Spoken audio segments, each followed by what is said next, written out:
We've received quite a bit of interest in my free to be workshop, so to that effect, beneath this video is a link that will give you a description for the workshop, and we've also included a special discount. So if that's something you would be interested in, I would invite you to click that link, and I hope that you would find the course to be quite beneficial.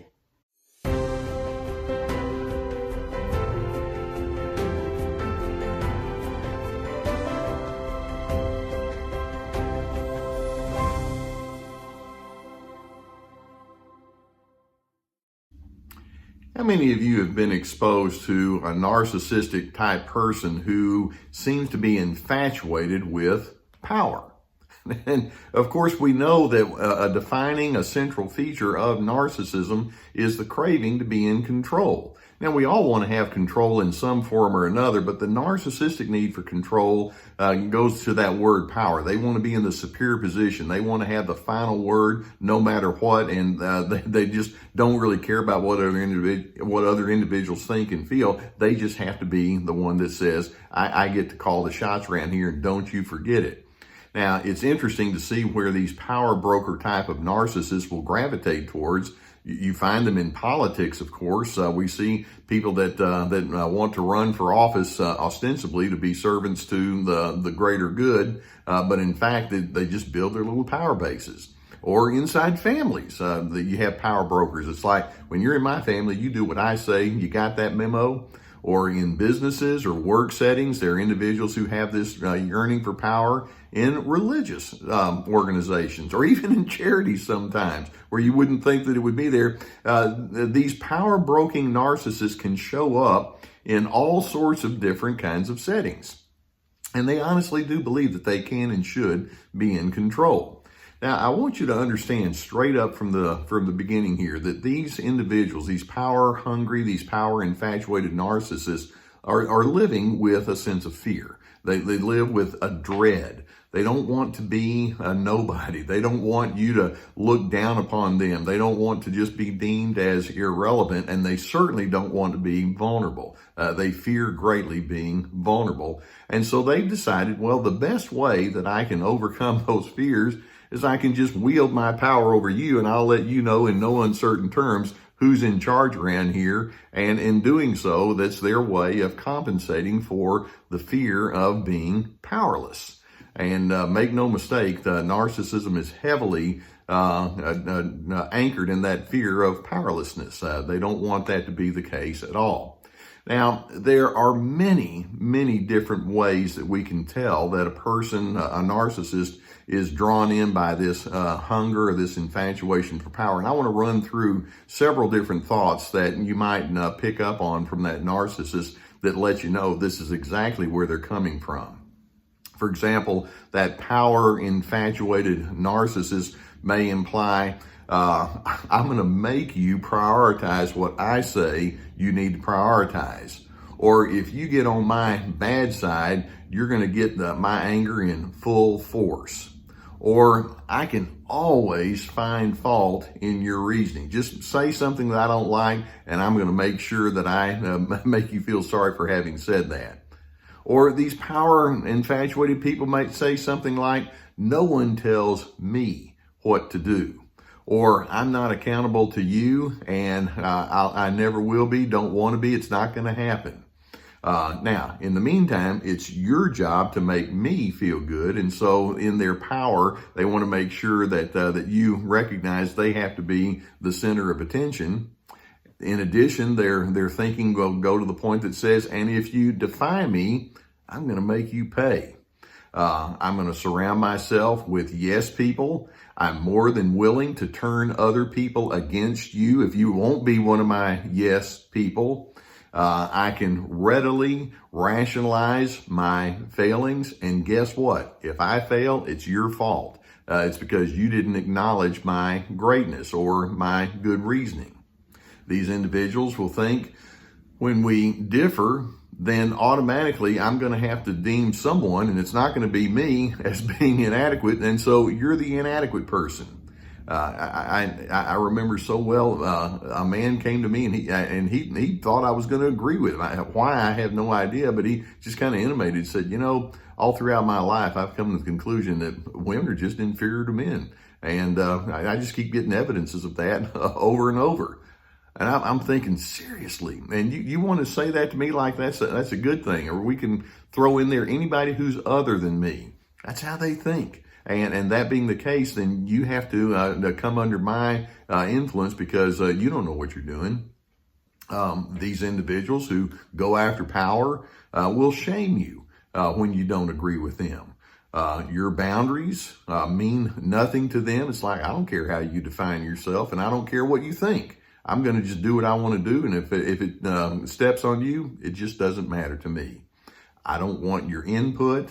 If you make me squirm, maybe I'll just ghost you. Any kind of dissension that you offer to me is going to be scorned. I don't care what you think or what you want to do. It's all about me.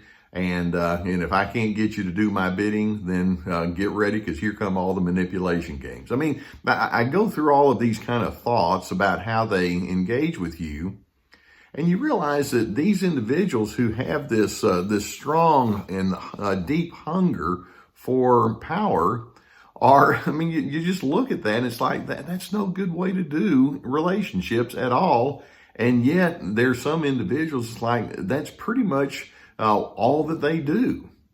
You know what I'm talking about? And then on your end of it, I'm wondering what your reaction can be, because I know that you can feel grossly exasperated, and you think, well, anytime I feel like I'm trying to get any kind of good footage with these individuals, it just doesn't seem to get me anywhere at all, because they just keep dismissing anybody who thinks even a little bit different from them.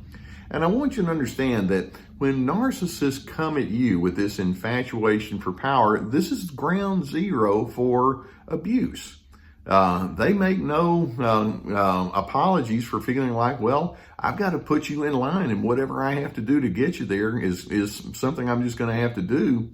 And it's a tremendously negative way to go about doing life. Now, obviously, I'm hoping that both you and I, as we look into this, we're going to say, I don't want to be somebody that lives with the type of pessimism and fear and dread that these individuals live with. And so I want to have an alternative way of thinking. If these narcissists have to elevate themselves and put themselves in the power position by making you feel powerless, then wait a minute, that's the height of hypocrisy. They don't want to feel powerless, but why would they want you to be in that powerless position? So let's take a look at some alternatives here, okay? When we talk about the alternative to that power-broking style of engagement, why don't we just say, yes, it's okay to want to have influence. And when I say influence, you want to make the world a little bit better for the people that are in your presence.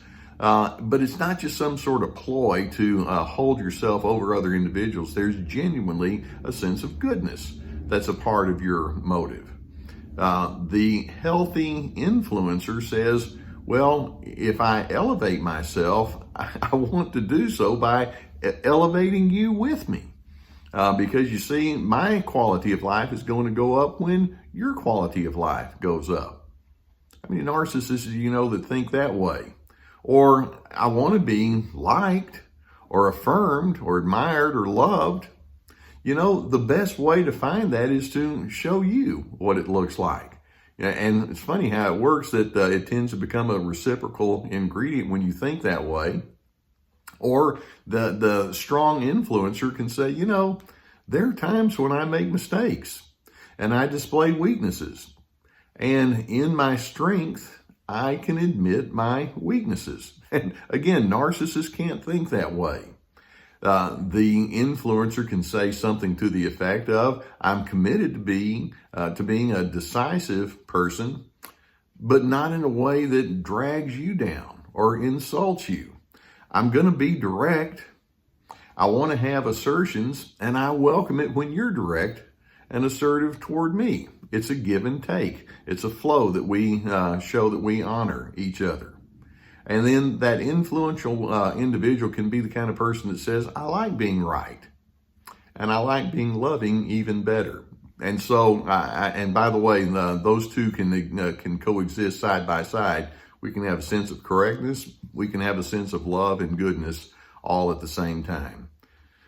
So when the narcissist goes into this power grab and they show that they're just infatuated, they're lustful after power, recognize that that comes from their place of emptiness. It's like there's nothing on the inside of their soul to give them that sense of comfort and contentment. And so they're trying to force you to tell them how wonderful they are and come into subordination, and somehow or another, that's how they get their strength. Let's go with the notion, though, that says my power comes when I get to live into my destiny. I get to live into my sense of purpose. And then I would invite you to do the same in reverse with me. Let's make it a team effort. Narcissists can't think that way, but I'm hoping that when they come at you with all of this power broking kind of stuff, you can say, I realize what's going on. I can see the fear that's driving you. I'm sorry that you feel that way, but you will not have that kind of influence over me that says, I'm just going to lay down my personality and go along with whatever your schemes are. I'm on Team Healthy, and people on Team Healthy don't treat other individuals that way. Now, I do hope that you gain good insight from videos such as this. If you've not already done so, I would encourage you to go underneath and hit that subscribe button. We also have a link that you can get onto our email list and join our community here, because I'm hoping that you can get good inspiration from the things that we produce. If you're a kind of person that says, maybe I could use some counseling, I hope that if there's someone in your area that you could seek counseling with, that you would avail yourself to that. If you don't have that possibility, or you'd rather do online counseling, we've vetted a group, and we have a link below that would take you to that so that you could get the counseling that you would need and deserve and try to sift these kinds of things out. In addition, perhaps you're aware that I have a new mega online workshop called Free to Be, and it's a very large and frankly quite a bit of work that you would put into it with a lot of introspection. We have links below that would help that would take you to that would show you that. And in addition, we have links to our library that gives you to our books and all sorts of good things underneath. So I would encourage you to look into all of that. Know that when narcissists come at you with this power, lust, and they're infatuated with being that person that's got to have the ultimate influence, they're actually showing that there's something grossly amiss on the inside of their personalities. In the meantime, I'm hoping that you can find power and influence by your goodness, your decency, and your treatment of others with dignity. And in doing so, it actually becomes a part of the package that allows you to live in a place of true peace.